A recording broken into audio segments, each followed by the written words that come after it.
আসসালামু আলাইকুম বন্ধুরা, আশা করি আপনারা সবাই ভালো আছেন।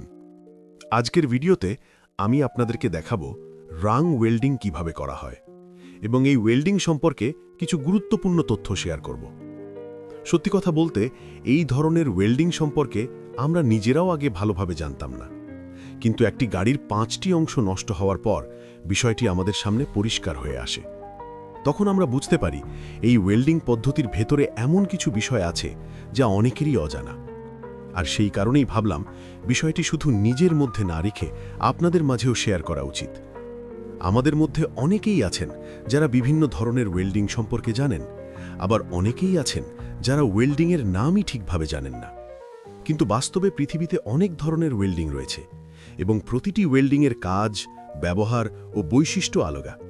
যেমন plastic welding, SS welding, MS welding, রাং বা ব্রিজিং টাইপ ওয়েল্ডিং, আগুনের মাধ্যমে welding, argon welding, MIG welding.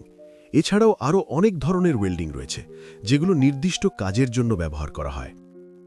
আজকের এই ভিডিওতে আমরা বিশেষভাবে তুলে ধরার চেষ্টা করেছি রাং ওয়েল্ডিংয়ের ব্যবহার, কাজের ধরন এবং এটি কেন গুরুত্বপূর্ণ। বিশেষ করে যারা নতুন কাজ শিখছেন, যারা ওয়ার্কশপে কাজ করেন, অথবা যারা মেশিন, গাড়ির পার্টস কিংবা ধাতব জিনিসপত্র নিয়ে কাজ করেন, তাদের জন্য এই ভিডিওটি অনেক উপকারী হতে পারে। আমরা চেষ্টা করেছি খুব সহজ ভাষায় দেখাতে, যাতে একজন নতুন মানুষও বুঝতে পারেন রাং ওয়েল্ডিং কি, কেন করা হয় এবং কোথায় এর ব্যবহার বেশি। তাই ভিডিওটি শুরু থেকে শেষ পর্যন্ত মনোযোগ দিয়ে দেখুন।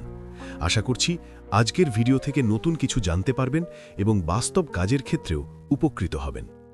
ভিডিওটি ভালো লাগলে অবশ্যই লাইক, কমেন্ট, শেয়ার করবেন এবং এ ধরনের আরও শিক্ষণীয় ও বাস্তব অভিজ্ঞতার ভিডিও পেতে আমাদের সাথেই থাকবেন। ধন্যবাদ সবাইকে।